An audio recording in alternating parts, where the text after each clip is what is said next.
Hi everyone, welcome to my another mini blog. তো আজকে আমি চলে গেছিলাম আমার দিদির বাড়িতে। তো দিদির বাড়িতে আমাকে আসতে বলেছিল, আর সেখানে গিয়ে আমি দেখি দিদিভাই এখানে পোলাও, খিচুড়ি এইসব রান্নাবান্না করছে। তারপর যেতে না যেতেই তো আমার দিদি আমাকে এখানে একটু রসনা দিয়ে দিল, আর দিদিভাই লুচি ভাজছিল। তো ভাজতে ভাজতেই আমি ওখানে দু তিনটে তো খেয়েই নিয়েছি শুধু শুধু।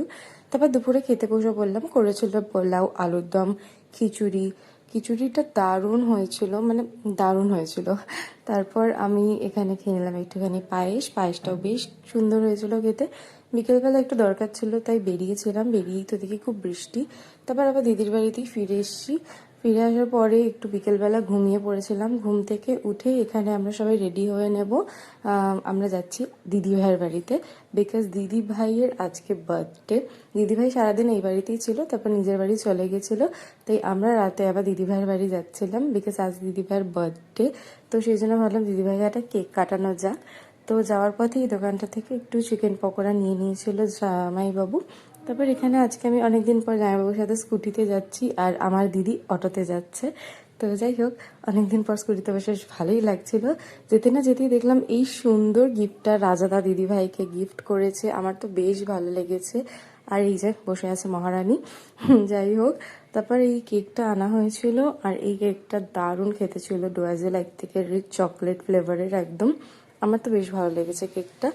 তারপরে যেতে না যেতেই তো আমরা কেক ঠেক কাটিয়ে নিলাম এখানে। এবার এখানে কিন্তু দিদিভাই একা না, দিদিভাইয়ের সাথে রাজাদাও কেক কেটেছে, বিকজ দিদিভাইয়ের বার্থডের আগের দিন রাজাদার বার্থডে ছিল।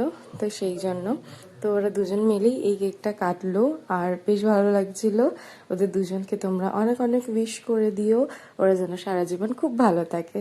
তারপর তো আমি কেকের ওখান থেকে একটা চকলেট তুলে অলরেডি খেয়ে নিলাম। তারপরে আমি কেকও খেয়ে নিয়েছি, কেকটা সত্যিই খুব সুন্দর ছিল।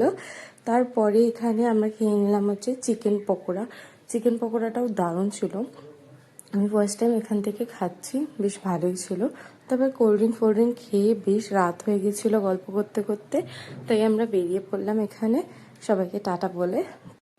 বেরিয়ে একটু রাস্তায় দাঁড়িয়ে আমি এখানে মহিতোটা খেয়ে নিলাম, আর দিদি ক্যানটা নিয়েছে, কি বিচ্ছিরি খেতে। যাই হোক, বাড়ি পৌঁছে গেছে, দিদির বাড়িতে পৌঁছে এখানে একটু ফ্রেশ ট্রেশ হয়ে নিয়ে বসলাম। তো এভাবেই কাটলো আজকের দিনটা। ব্লগটা কেমন লাগলো জানাতে কিন্তু একদম ভুলো না। দেখা হচ্ছে অন্য একটা ব্লগে খুব তাড়াতাড়ি, ততক্ষণের জন্য বাই বাই।